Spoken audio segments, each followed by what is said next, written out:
It's a growing body of people. It looks as though there was almost an enemy's profile, and then there was action that flowed from it.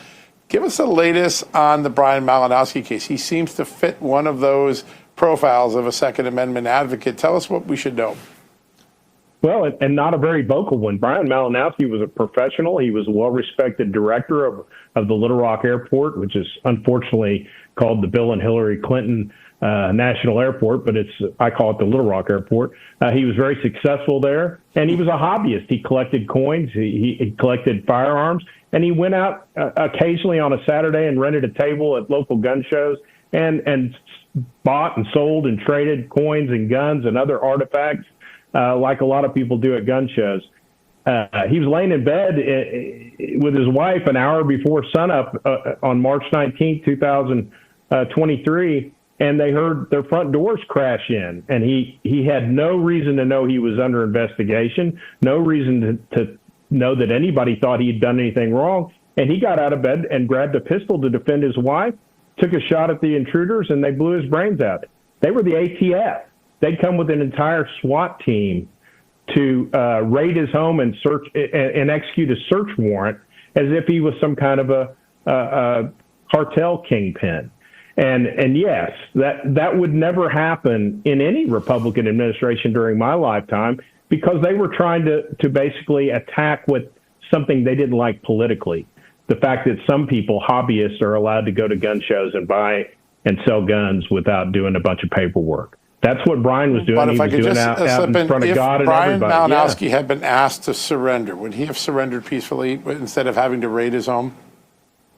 Of course. Everybody that knew Bryan Malinowski knew that he loved his career as an airport director. It's highly regulated, FAA regulations left and right.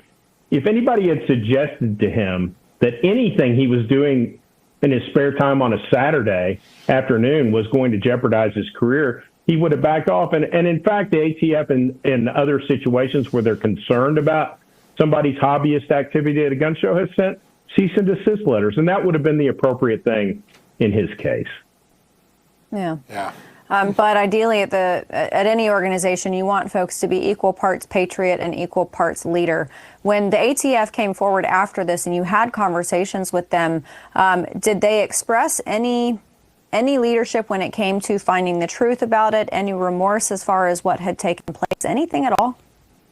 The only statements we've ever heard, basically, what the ATF is trying to sell is two things. One is they're trying to suggest that Bryan Malinowski was what they call a significant gun trafficker. The second thing they're trying to suggest is that he somehow knew when he got out of bed that there were law enforcement coming in his front door, that had just broken down his front door, and that he intentionally decided to shoot it out with law enforcement. Both of those are easily disproved by the facts in the Arkansas State Police investigation and in the ATF's own affidavit in their search warrant. But so far, that's all they've maintained, is that they had no choice. It was self-defense on their part, and they just can't explain why this professional citizen who was doing what he was doing in front of God and everybody at gun shows decided to shoot it out with police and I guess commit suicide. It's pretty offensive, really.